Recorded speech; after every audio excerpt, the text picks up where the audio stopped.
중국 명나라 때 묘협 스님이 그 어려운 일을 우리 일반 분들이 어려운 일을 당했을 때 어떻게 마음을 써야 그 마음을 좀 편안하고 안녕하게 지킬 수 있는지 그 묵상을 하면 좋은 것들을 10가지로 해서 만들어 주신 것이 있어요. 그런 이것을 읽고서 마음을 좀 돌아보고 하루를 시작할 때 이 마음을 좀 되새긴다고 하면 삶이 조금 편안해지고 내 마음이 그 들끓던 마음이 조금 안전하지 않을까 이렇게 해서 보왕산매론 그 10가지를 같이 한번 나눠보는 시간 갖겠습니다. 첫 번째, 몸에 병이 없기를 바라지 말라. 몸에 병이 없으면 탐욕이 생기기 쉽나니 그래서 성인이 말씀하시되 병고로서 양약을 삼으라 하셨느니라. 이렇게 말씀하시네요. 제일 첫 번째 나온 게 10가지 항목 중에 몸입니다. 우리가 얼마나 몸에 끄달리는지 얼마나 몸에 끄달리시나요? 나는 몸에 끄달리지 않아. 나는 나는 마음이 중요하지. 나는 마음 공부를 하니까 마음이 중요한 걸 알았어. 몸은 무상해. 그렇기 때문에 나는 마음을 봐. 마음만 중요해. 나는 몸은 생각하지 않아. 별로 그렇게 나는 몸에 대해서 막 이렇고 저렇고 말하지 않아. 사람들은 왜 그렇게 몸과 물질에 그렇게 끄달리는 거야? 이렇게 말을 하시는 분은 몸에 집착감이 없는 분인가요? 제가 듣기에는 그분도 똑같이 몸에 집착하고 있는 분입니다. 몸과 물질에 집착하고 있는 분이에요. 왜? 나는 몸과 물질에 집착하지 않아. 무엇을 기준으로 집착하지 않아가 나옵니까? 몸과 물질을 생각하잖아요. 몸과 물질을 생각해서 그것에 집착하는 거나 몸과 물질을 생각해서 그것에 집착하지 않는다고 말하는 거나 똑같이 그 사람들은 뭘 생각하고 있다? 몸과 물질을 생각하고 있다.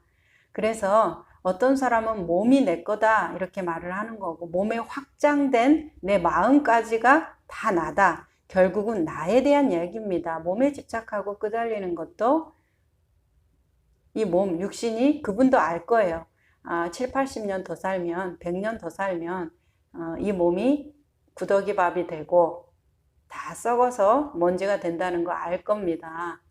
그런데도 지금 이 순간 몸에 끄달리는 이유는 이 몸이 나다라는 생각이잖아요.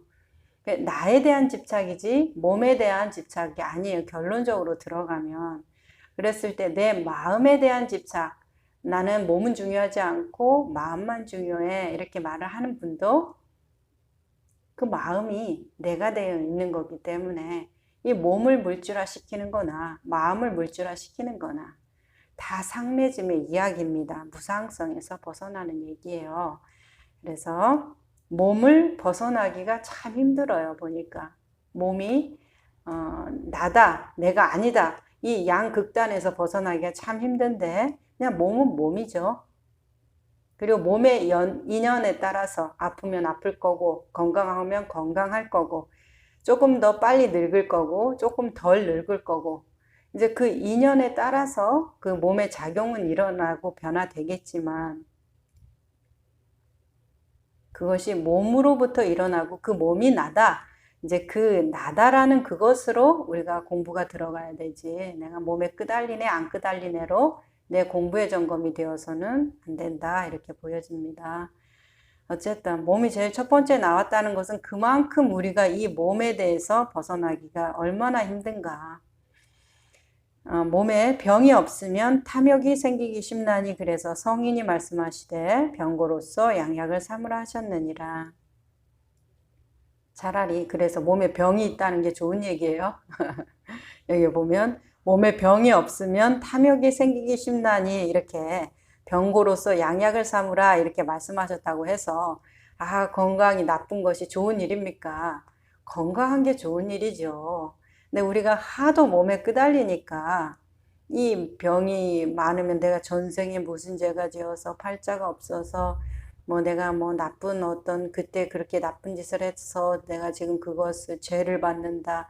뭐 어떻든지 간에 이야기가 만들어지니까 그 몸에 대해서 우리가 너무나 끄달리니까 그 병에 대해서 병이 있는 것이 있는 것을 너무 괴로워하지 말고 그 몸에 병이 있는 것이 내 마음의 양약이다. 내가 좀 더 겸손해질 수 있고 내가 좀 주위 사람들을 돌아볼 수 있고 내가 내 혈기로 하던 것들을 조금 누를 수가 있는 것이 내가 몸이 아프기 때문에 자연적으로 좀 숙여지는 거 아니겠어요. 그러니까 병고로서 양약을 삼으라는 거지 아픈 게 좋다라는 말은 아닌 듯 합니다.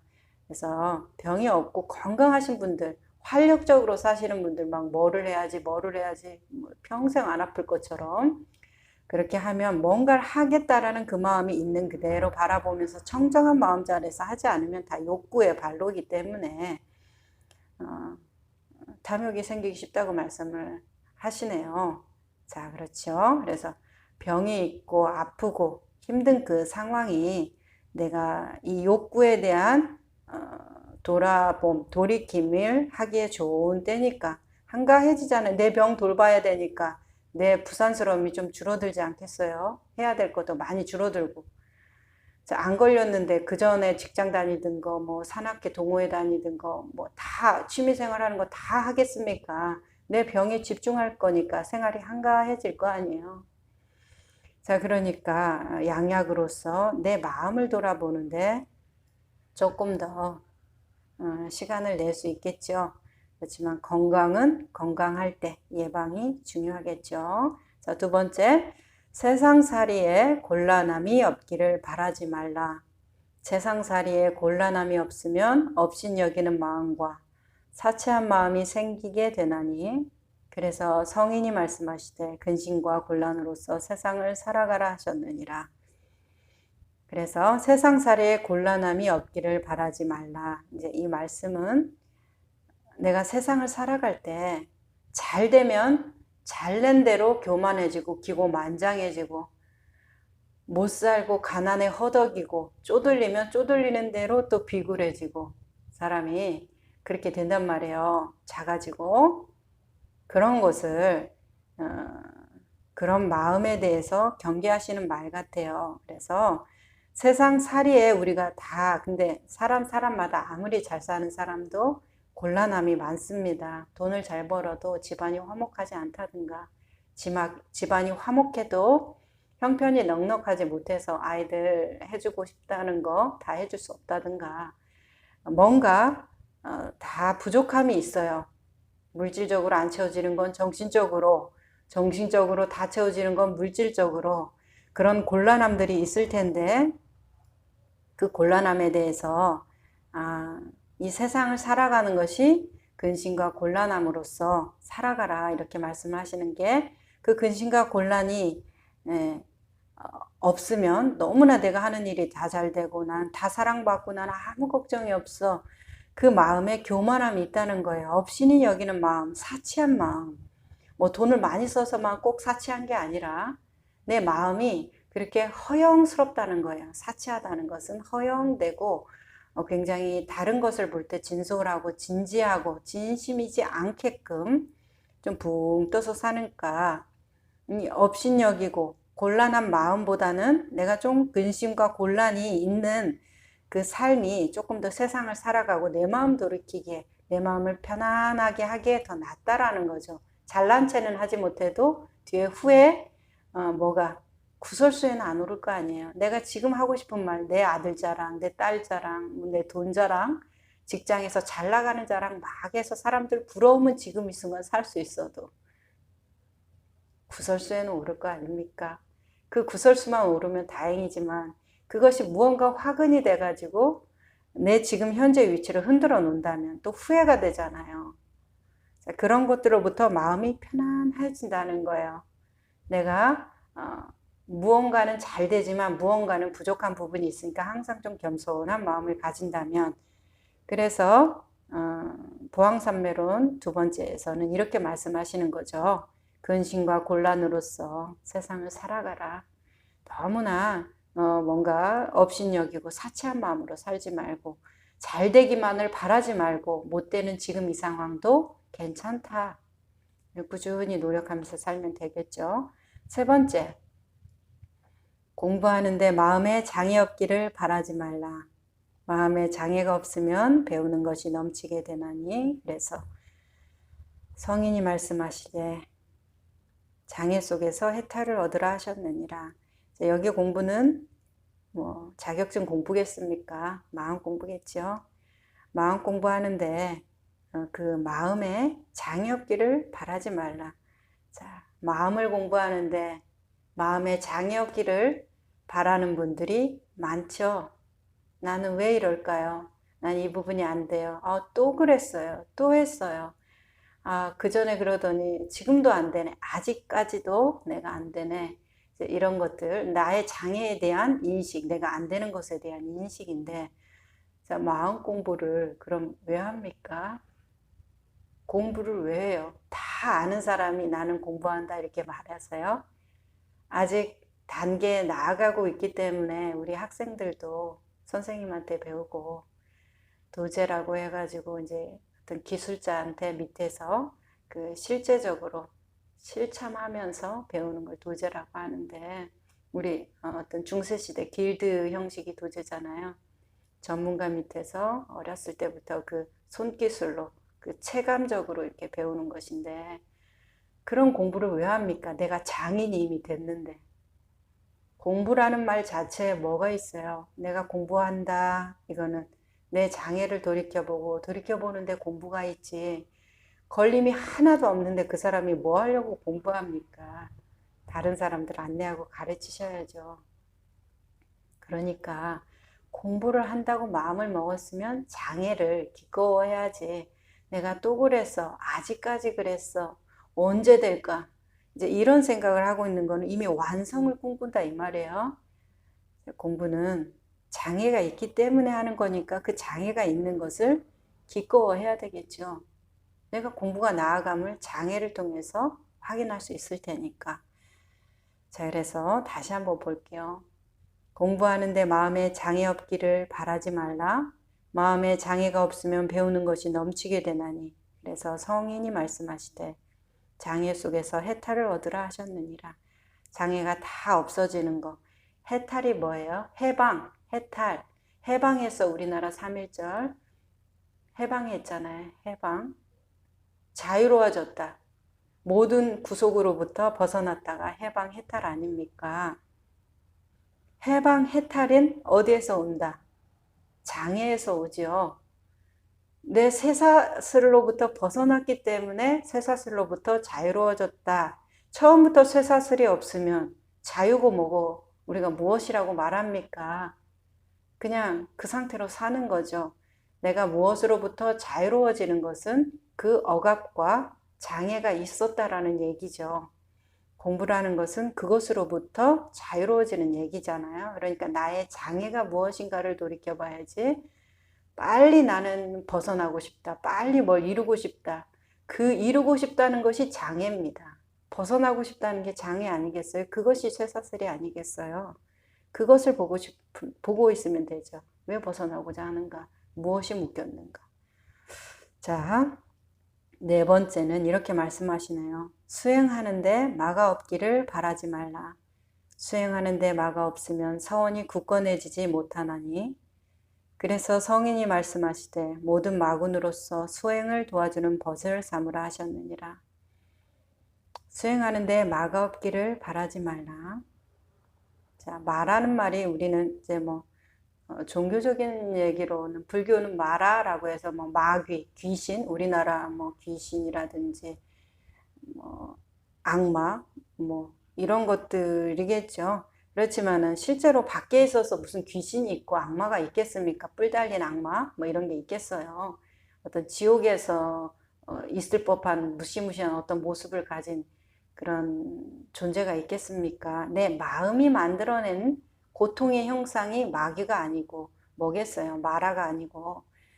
그러니까 수행하는데 그 내 마음에서 만드는 그 마라, 마음이 만들어내는 그 선과 악의 구도, 그에서 나오는 악마, 그런 것들이 없기를 바라지 말래요. 수행을 왜 합니까?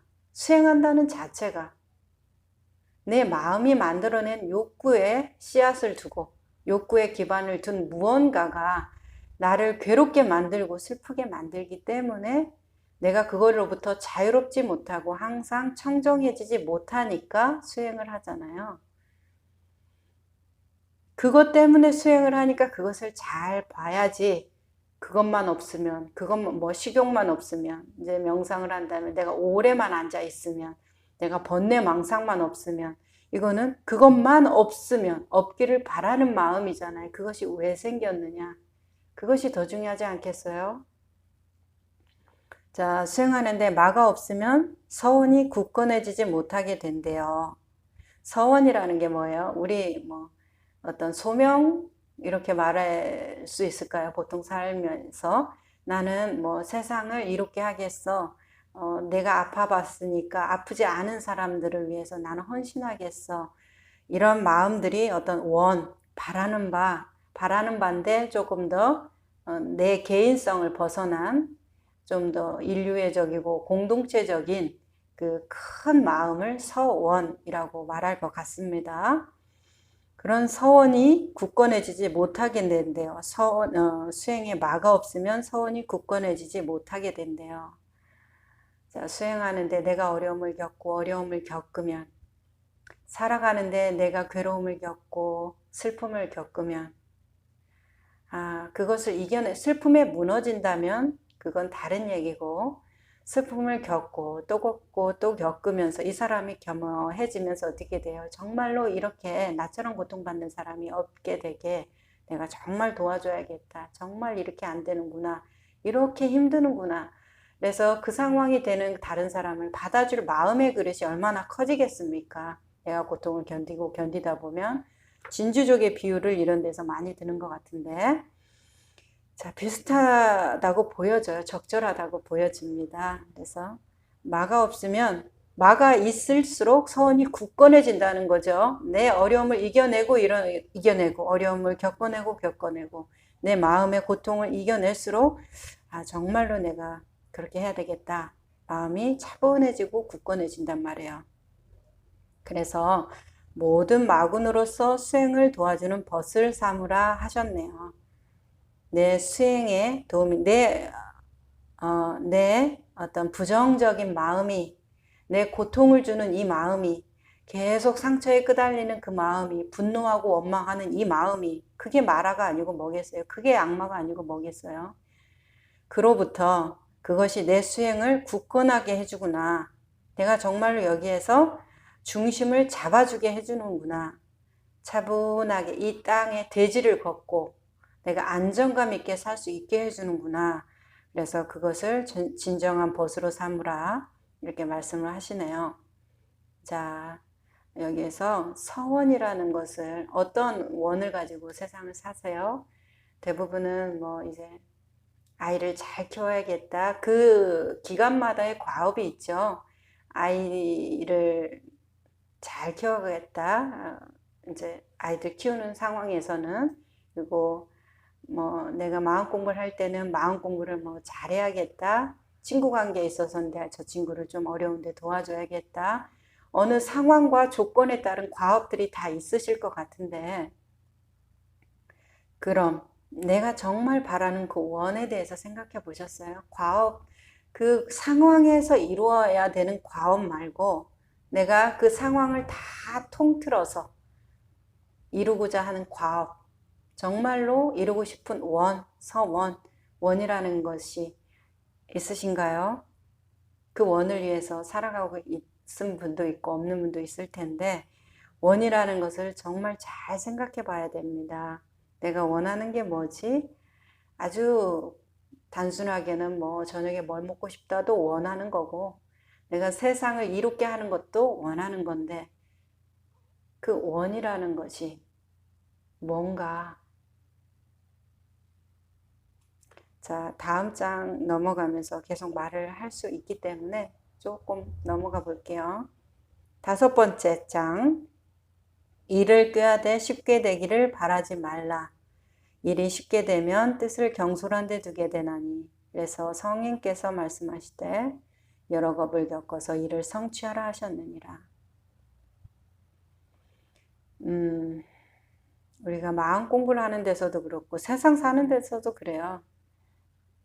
병이 두 개가 있습니다. 하나는 빨리 이루려는 병. 한 숟갈에 배부르려고 하고 한 걸음에 천리 가려고 그러고, 내가 계획 세웠으면 다 이루어져야 되고, 내가 저 사람한테 한 번 미안해 사과했으면 그 사람 얼굴 표정이 밝아져야 되는 거예요. 자, 이게 첫째 병이고, 두 번째 병은 듣기 싫어하는 병.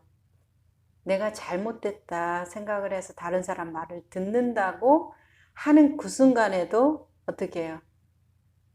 듣기 싫어해요. 내가 옳은 것을 그 사람이 그냥 그래 하고 수긍해 주기를 바라는 대화지, 내가 틀렸으니까 한번 잘 들어보고 정말 틀렸는지 반주해 보자의 그런 들음이 아니기 때문에 세상 사람들은 대부분은 듣기 싫어합니다. 왜? 내가 옳다라는 마음을 꺾기 싫어해요. 그래서 다 알아, 이 생각을 가지고 있어요. 나는 다 알아. 모른다고 하는 그 순간에도 나는 다 압니다. 왜요? 나는 모른다고 하고 있잖아요. 왜요? 모른다는 거, 나는 몰라. 모르니까 그래. 그 모른다는 것을 주장하고 있잖아요. 그렇습니다. 그래서 두 가지 병이 빨리 이루려는 병, 그리고 듣기 싫어하는 병, 다 안다는 병. 그 말씀인 것 같아요. 쉽게 되기를 바라지 말라. 내가 뭐 하나 계획하면 다 돼야 되는 거예요. 빨리 돼야 되고 내 계획대로 돼야 되는 거예요. 자, 일이 쉽게 되면 뜻을 경솔한 데 두게 된대요. 일이 빨리 이루어지면 세상 그렇게 쉬운 게 없죠. 나처럼 능력 있는 사람이 없고 내 머리처럼 똑똑한 머리가 없는 거예요. 일이 빨리 잘 돼. 그래서 어렸을 때 성공하신 분들, 어렸을 때 잘 되신 분들이 이 부분에 대해서 조금 마음을 돌이키셔야 되는 게, 경솔해져요, 사람이. 세상이 쉬워 보인다는 말이에요. 그래서 성인이 말씀하시되 여러 겁을 겪어서 이를 성취하라. 뭐라 그래요? 무슨 큰 돌을 뭐 선녀가 한번 내려와 가지고 그 잠자리 날개옷 같은 그 실크천으로 한번 그것을 뭐 스쳐 지나가고 또 몇백 년 만에 한번 와서 스쳐 지나가고 그렇게 해가지고 달아 없어지는 것을 일겁이라고 한다, 이렇게 읽은 적이 있었던 것 같아요.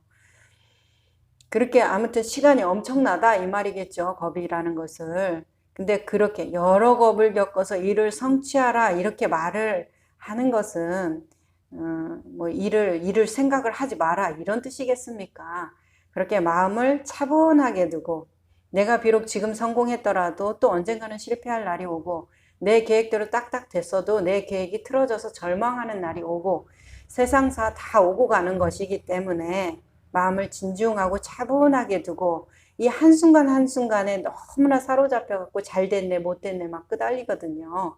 이 사람이 좋아하면 당장 기분 좋고, 이 사람이 화내면 당장 어떻게 될 것 같고, 이게 방방 뛴단 말입니다. 그런 것들을 경솔하게 두지 말고 이를 좀 진득하게 보라는 거예요. 넓게 보고 차분하게, 지금 내 마음이 훌쩍훌쩍 뛰어도 이게 조금 지나가면 차분해지겠지라는 마음을 좀 가져보라 이 말이죠. 그래서 너무 쉽게 이루려고 하지 말고, 내가 지금 당장 마음 먹었으면 바로 돼야 된다는 거. 어느 정도까지, 다른 사람의 감정과 마음까지도 내 마음대로 하고 싶어 하잖아요, 우리는. 지금 당장, 그렇죠? 내가 말했으면 당장 들어야 되는 거 아닙니까? 내가 기분 좋으라고 하면 상대방이 당장 좋아야 되지 않아요? 조금 보기엔 이상해 보이는데 그것 때문에 또 서로 싸우잖아요. 그러니까 내 마음도 내가 어떻게 못하잖아요, 우리. 정말 그거 인정하지 않아요? 근데 어떻게 다른 사람 마음을 그렇게 하려고 하십니까? 그래서 그냥 좀 진득하게 좀 지켜보는 힘, 그 상황을 견뎌내는 힘이 공부의 힘이 되지 않을까 이렇게 말해요. 그래서 여러 겁을 겪어서 일을 성취하겠다, 시간을 좀 두고 보겠다, 유연하게 탄력적으로 좀 유동적으로 살펴보겠다. 단정짓지 않겠다. 이런 마음 자세가 조금 중요한 것 같습니다. 6번째, 친구를 사귀되 내가 이롭기를 바라지 말라 하시네요. 내가 이롭고자 하면 의리를 상하게 되나니. 그래서 성인이 말씀하시되 순결로서 사귐을 길게 하라 하셨느니라. 좋은 말씀이죠. 세상에서 정말 얻기 힘든 것들이 많을 텐데 그 중에서 제일 얻기 힘든 것 중에 하나라고 하면 제가 생각할 때는 진심 같아요. 여기에선 순결로 표현하셨네요. 순결로서 사귐을 길게 하라 이렇게 말씀하셨네요. 그러니까 그것이 그 원의 참됨을 구분할 수 있고 그것의 성취가 결정되는 것이 아닐까 싶어요. 그래서 진심처럼 얻기 힘든 것이 없고 진심처럼 주기 힘든 것이 없다. 이렇게 보여지는데 이제 여기에서는 순결이라고 말해도 뭐 틀리겠습니까? 순수하고 한결된 마음이 진심 아니겠어요? 그래서 순결로서 사귐을 길게 하라. 내 주위에 얼마나 많은 사람이 계신지 모르겠지만은 내 가족과 친척, 지인, 사회적인 집단들 얼마나 많은지 모르겠지만 내 가족과도 내가 얼마나 가까운지 한번 생각해 보세요. 주변 지인은 다 제쳐두고 두 번째, 세 번째로 두고 내가 내 가족과 얼마나 가까운가. 등을 맞대고 사는 부부도 천리 말리 멀리 있다고 느껴지는 것이 진심 때문이 아니겠습니까? 자, 그러니까 참 중요한 것 같아요. 내가 얼마나 그 사람한테 이익을 얻을 것인가. 우리 참 이익으로 교우관계도 따지고 부모 자식 관계도 참 이익 집단이죠. 무슨 얼마나 그게 진심이 얼마나 있을지 모르겠고 그런데 그 관계가 오래오래 마음에 남는 사람이 있다면 내가 10년이 지나고 20년이 지나도 그 사람이 생각나고 참 생각할 때마다 고맙고 그립고 그런 사람이 있다면 한번 보세요. 그와 나의 관계에서 이해관계가 있었는가? 내가 그의 순결한 마음을 받기 때문은 아닐까? 나를 있는 그대로 바라봐주는 그것에 내가 내 온 마음이 안심하지 않았는가? 그러면 이제 우리는 알 수 있죠? 내가 왜 외로운지. 넘어가겠습니다. 7번째, 남이 내 뜻대로 순종해 주기를 바라지 말라.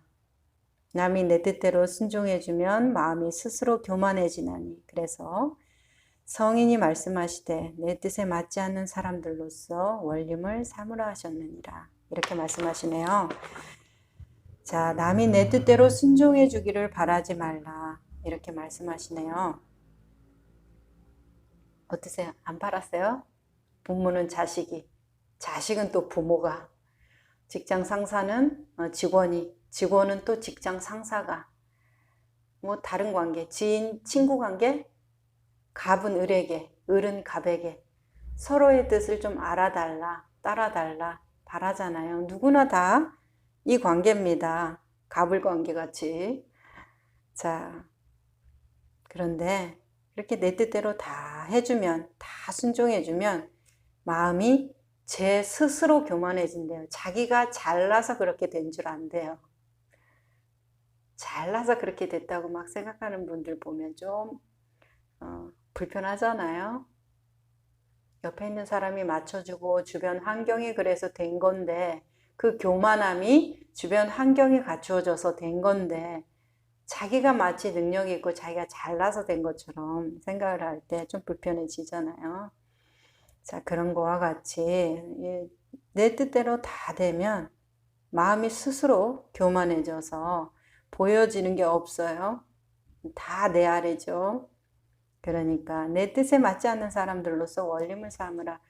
이제 직장 관계, 피할 수 없는 관계가 우리가 가족 관계, 직장 관계는 평생 경제 생활을 해야 되니까 어느 직장을 매일매일 옮겨 다녀도 직장 생활 할 수밖에 없고 가정, 부모 없이 태어난 사람이 있습니까?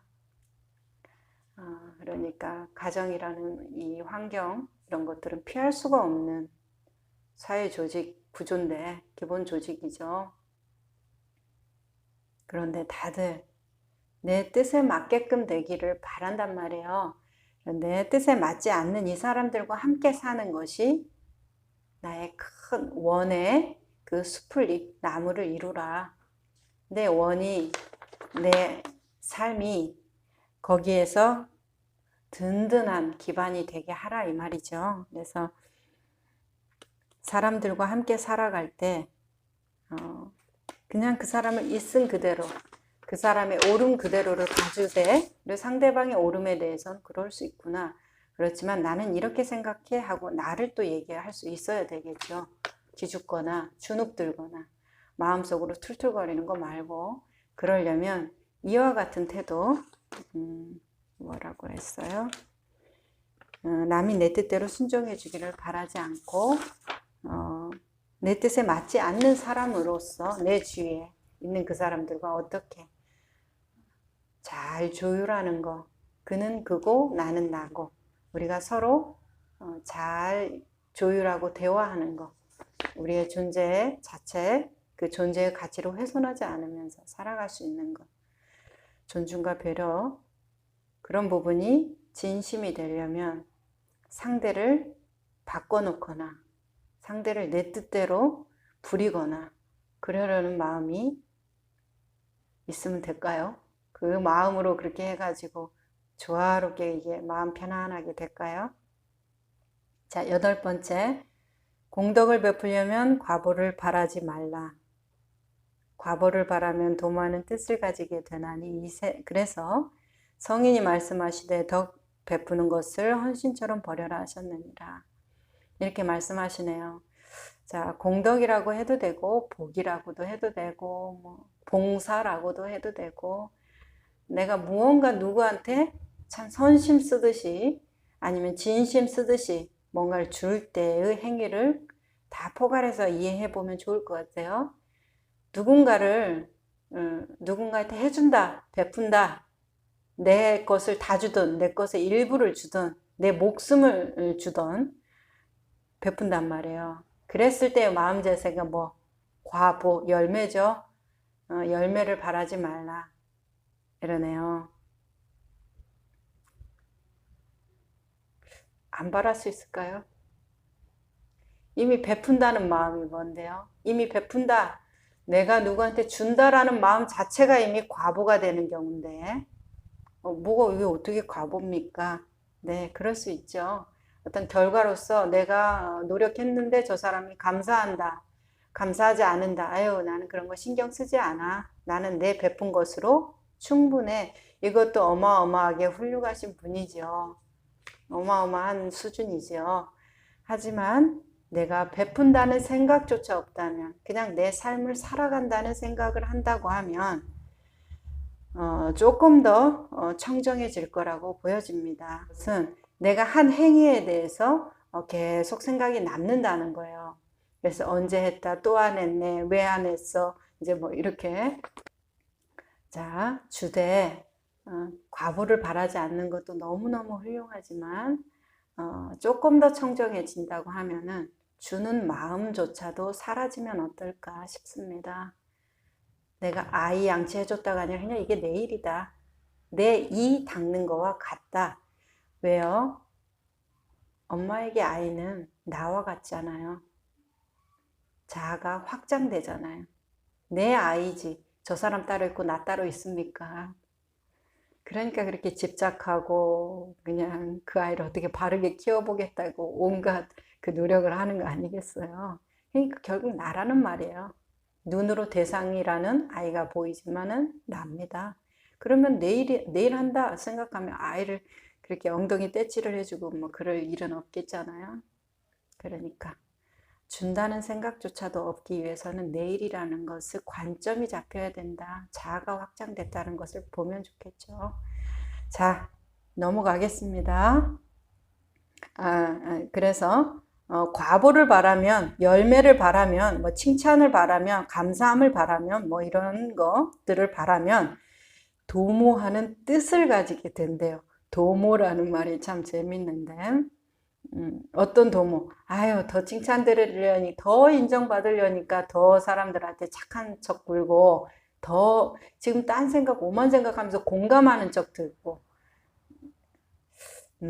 이렇게 도모를 한단 말이에요. 마음속으로 딴 생각하고 있단 말이에요. 그래서 차라리 이거를 내가 그냥 아유 주고 말지, 내가 빌려줄 수 있는 만큼 빌려주고 말지, 이렇게 되면은 헌신처럼 버려라. 덕 베푸는 것을 헌신처럼 버리라는 거예요. 우리가 다 낡아가지고 버리는 거, 뭐 새 옷이나 금이야 오기야 이렇게 막 때탈까봐 옷걸이에 걸어놓고 뭐 이러지. 오래돼가지고 목 늘어난 그 반팔 티든지 추리닝 집에 아낌이 없잖아요. 자, 그런 것처럼 헌신처럼 버리라고 하시네요. 그래야 내 마음이 좀 편할 테니까. 도모하는 마음이 안 생기잖아요. 인정받고 싶어서 얼마나 이 삶들이, 이 생들이 고달픕니까? 자, 9번째, 이익을 분에 넘치게 바라지 말라. 이익이 분에 넘치면 어리석은 마음이 생기게 되나니. 그래서 성인이 말씀하시되 적은 이익으로서 부자가 되라 하셨느니라. 이익을 분에 넘치게 바라지 말라 이러셨네요. 우리의 삶이 계산 아닌 게 없습니다. 사랑까지도 다 계산이죠. 나의 어떤 외로움을 달래줄까? 내가 이렇게 해주면 저 사람이 나를 소중하게 생각할까?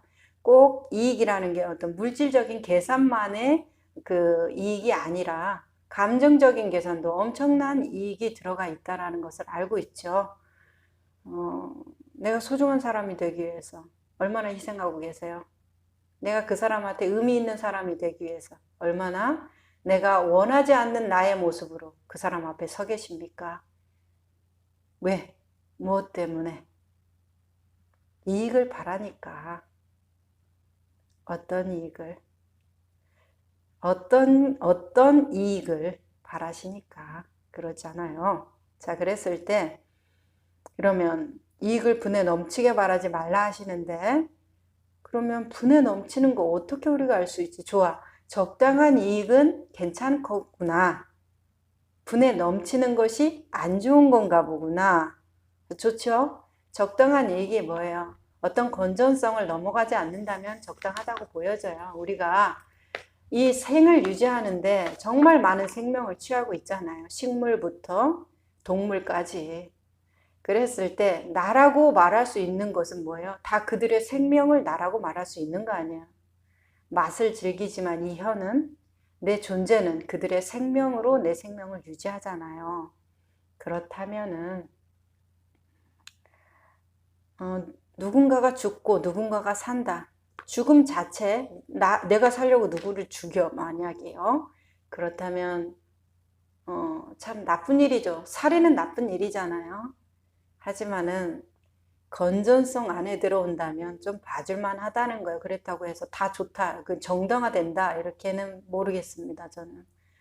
하지만은 건전성 안에 들어온다면 용인된다고 보여져요. 내가 살기 위해서 토끼를 잡아먹는 거, 사자가 살기 위해서 사슴을 잡아먹고, 개구리가 살기 위해서 뭐 파리를 잡아먹고, 뱀이 살기 위해서 개구리를 잡아먹고, 독수리가 살기 위해서 뱀을 잡아먹는다. 어떤 먹이사슬의 관계에서 다 살인이 일어나고 있지만 건전성의 범위 안에 있다라는 거 느껴집니다.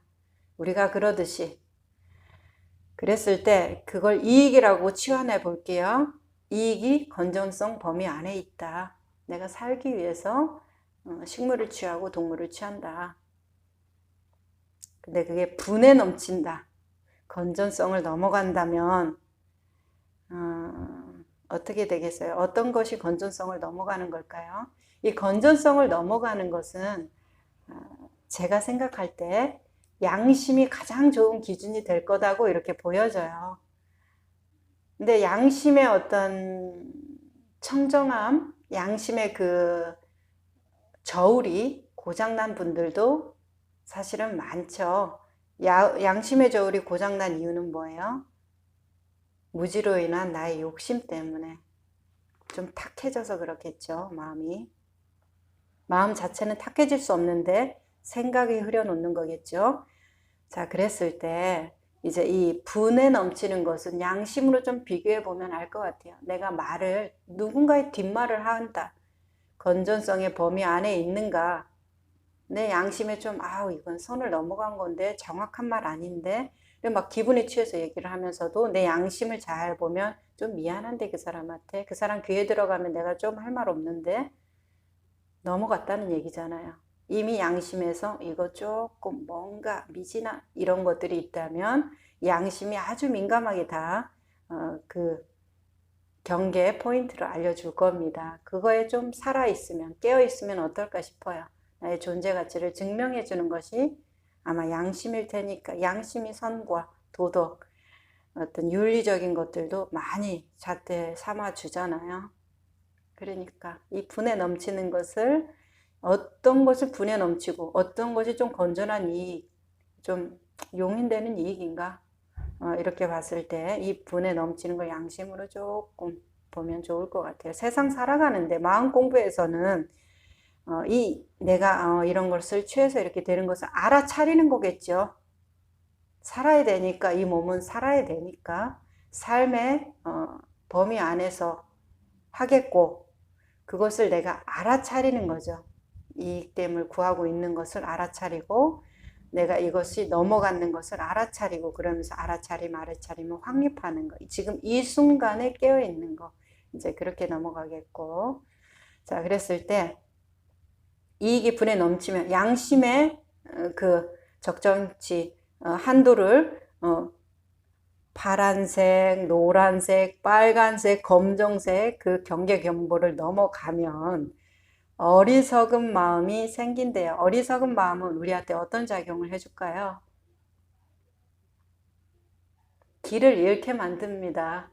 마음속에서 길을 잃지 않는 사람이 얼마나 될까요? 이렇게 해야 돼, 저렇게 해야 돼, 이런 말을 해줘야 돼, 저런 말을 해줘야 돼, 나는 어떻게 살아야 돼. 다 길을 잃은 소식이잖아요. 어리석음이 치성해질수록 길을 더 많이 잃죠. 아주 깜깜해지죠. 그래서 어리석은 마음이 생기면 마음이 혼란스러워지니까 마음은 길을 잃습니다. 이렇게 가야지 분명히 처음에 출발했을 때는 이렇게 가야지 시작됐던 게 나중에 여기는 어디 나는 누구 이렇게 되는 것이죠.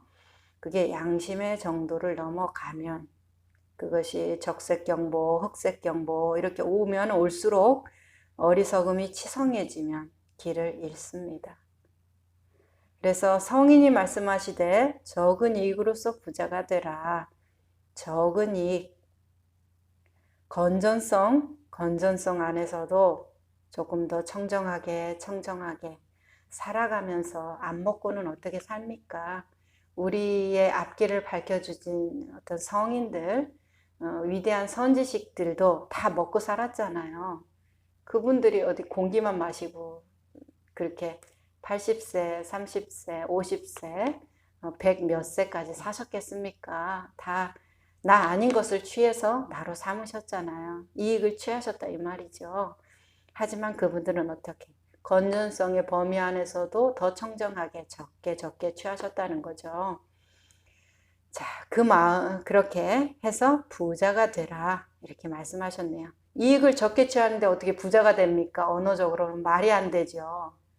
이익을 많이 취해야 부자가 되죠. 돈을 많이 벌어서 곳간에 금은보가 가득 찬 사람을 부자라 그러지 겨우 입에 풀칠하는 적게 이익을 취하는 사람 보고 부자다 부러워 이렇게 말하지 않잖아요. 세상적으로는 대비되는 말이지만은 여기에서의 부자는 뭐예요? 마음의 부자겠죠. 마음이 편안하고 마음이 안심되는 그 삶이겠죠. 어떤 거에도 걸리지 않고. 저도 해보니까 마음 편한 게 최고더라고요. 그냥 먹고 살만 하면 그 정도면 그거에 더 욕심 안 내면 마음 편하잖아요. 마음 편한 게 최고인 것 같습니다. 자, 마지막 10번 해볼게요. 억울함을 당해서 밝히려고 하지 말라.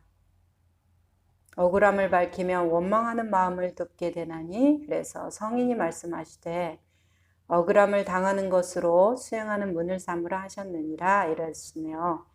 자, 제일 이해가 안 되는 게 저희 회원님들 안내를 해보니까 10번을 제일 좀 어려워하시더라고요. 억울함을 당했는데 내가 다른 사람을 짓밟고 무시하고 그런 것도 아니고 내가 억울한 거잖아요. 정당하지 않은 건데 이걸 밝히지 말라고? 그러면 사람들이 잘못된 정보를 믿고서 나를 비난하는 건데 그 비난이 기정사실화되게 그냥 놔두라고? 그러면서 그것을 수행하는 마음으로 삼으라고? 굉장히 화나는 부분이죠. 만약에 그렇게 해야 한다면은. 자, 여기에서 가져가야 되는 부분은 억울함을 당해서 밝히려고 하지 말라 해서 가져가야 되는 부분은 원망하는 마음이 커지나 억울하니까 원망스럽잖아요. 날 억울하게 만들었으니까 얼마나 상대가 원망스럽습니까? 그 억울한 마음에 대한 것이지 상황을 바로잡는 노력을 하지 말라 이 소리가 절대로 아닙니다. 상황은 바로잡아야 되죠. 저 사람이 지금 잘못 말하고 있는 것은 저 사람이 잘못 말하고 있다. 거짓을 일부러 명백하게 말하는 거라면 거짓말하고 있다. 이렇게 말을 하면서 상황을 바로 잡아야 되죠. 일어난 진실을 바로 잡아야 됩니다. 내가 1부터 3까지 얘기를 했는데 저 사람은 내가 2만 말했다고 얘기하면서 숫자 2만 얘기를 한단 말이에요. 그랬을 때 아니야 난 1, 2, 3을 얘기한 것 중에 2잖아.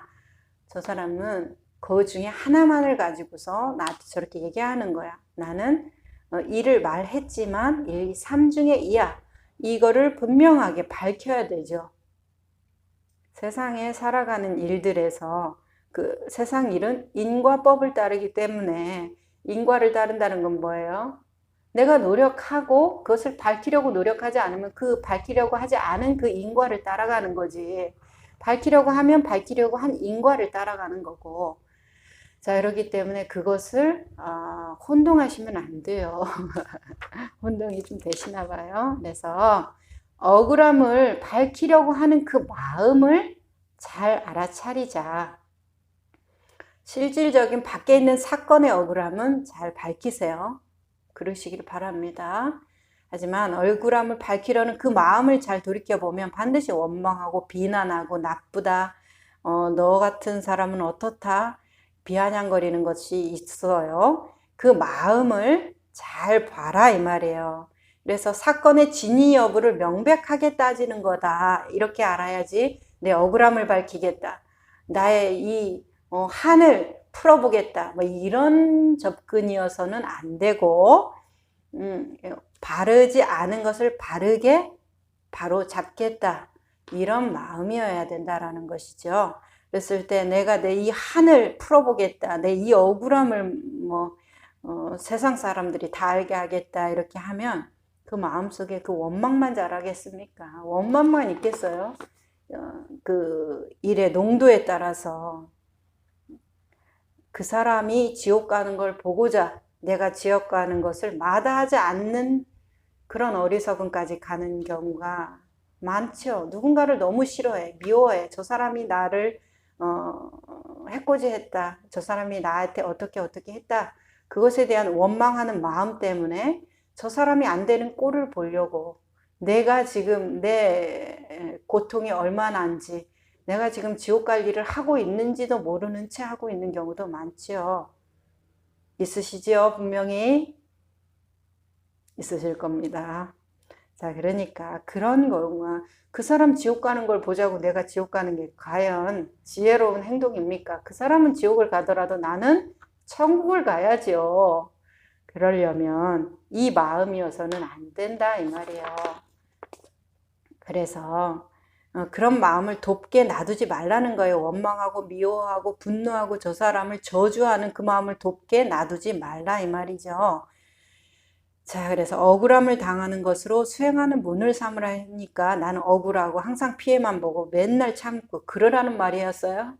사건의 진실은 밝히고 그것을 바로 잡는 노력은 꼭 해야 됩니다. 가만히 있다가 당하지 말고. 그러지만은 내 마음이 짓는 바를 돕지는 말라는 거예요. 있는 것을 있는 그대로 해결할 때 내 마음은 내 마음대로 청정하게 알아차리. 그 사람은 자기 인과에 따라서 그렇게 나쁜 사람이면 지옥 가게 돼 있지 않겠어요? 나한테만 욕먹어요, 그 사람? 다른 사람들한테도 욕먹잖아요. 살아서도 마음이 지옥일 거고 고립되어 있을 거고 외로울 거고 내 앞에서만 큰 소리 치지 깜깜한 밤을 눈물로 견디지 않겠습니까? 이미 그 사람은 지옥을 갈 건데 왜 굳이 따라가려고 그러셔요? 그러니까 그러지 말았으면 좋겠다. 그래서 자, 결론은 이와 같이 막히는 데서 도리어 통하는 것이요 통함을 구하는 것이 도리어 막히는 것이니 그래서 성인께서 저 장애 가운데서 보리도를 얻으셨느니라. 보리도는 깨달음을 말씀하십니다. 세상의 도를 배우는 사람들이 만일 역경에서 견디어 보지 못하면 장애가 부딪힐 때 능히 이겨내지 못해서 법왕의 큰 보배를 잊어버리게 되나니 역경을 통하여 성인을 이룰지로다. 이렇게 축원해 주시네요. 자, 그래서 10가지 역경이 나왔죠. 그 역경을 견디라고 하네요. 역경을 견디어서 능히 이겨내라. 견디는 것이 이겨내는 거다. 알아차리는 것이 이걸 잘 해결하는 거. 우리는 해결사입니다. 마음속에 다 해결사들 한 분 계시죠? 해결하는 것이 중요한 게 아니라 잘 견디는 것, 그 상황을 잘 알아차리는 것. 알아차림이 해결을 점점점 그에 맞는 인연에 수승해서 잘 흘러가게 그 흐름이 막힘없이 가게 합니다. 그걸 막히게 했던 게 누구예요? 본인 자신이잖아요.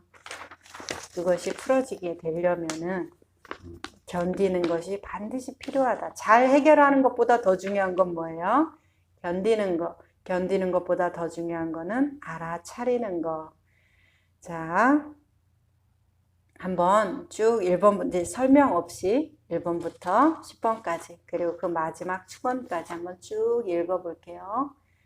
보왕산매론 1. 몸에 병이 없기를 바라지 말라. 몸에 병이 없으면 탐욕이 생기기 쉽나니. 그래서 성인이 말씀하시되 병고로서 양약을 삼으라 하셨느니라. 2.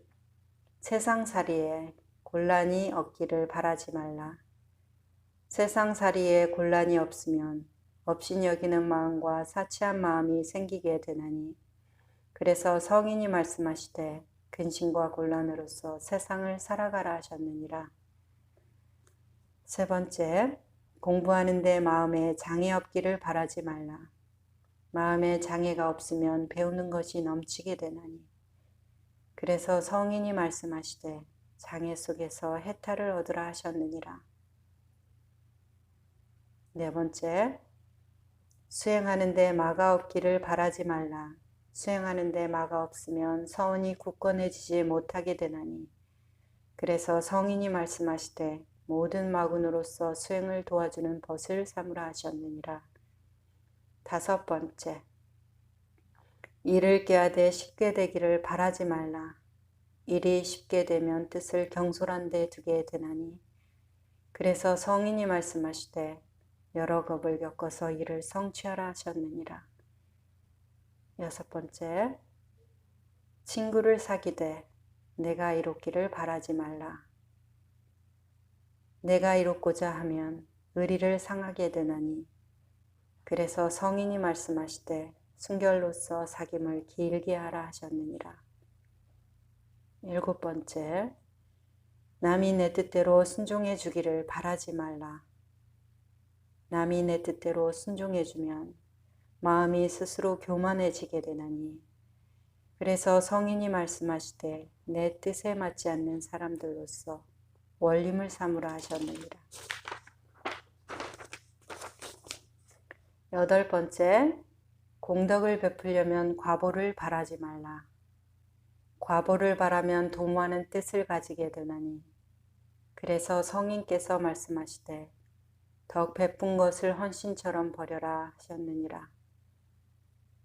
9번째, 이익을 분에 넘치게 바라지 말라. 이익이 분에 넘치면 어리석은 마음이 생기게 되나니 그래서 성인이 말씀하시되 적은 이익으로서 부자가 되라 하셨느니라. 10번째, 억울함을 당해서 밝히려고 하지 말라. 억울함을 밝히면 원망하는 마음을 돋게 되나니 그래서 성인이 말씀하시되 억울함을 당하는 것으로 수행하는 문을 삼으라 하셨느니라. 이와 같이 막히는 데서 도리어 통하는 것이요 통함을 구하는 것이 오히려 막히는 것이니 이래서 성인께서는 저 장애 가운데서 보리도를 얻으셨느니라. 세상에 도를 배우는 사람들이 만일 역경에서 견뎌 보지 못하면 장애가 부딪힐 때 능히 이겨내지 못해서 법왕의 큰 보배를 잊어버리게 되나니 역경을 통하여 성인을 이룰지로다.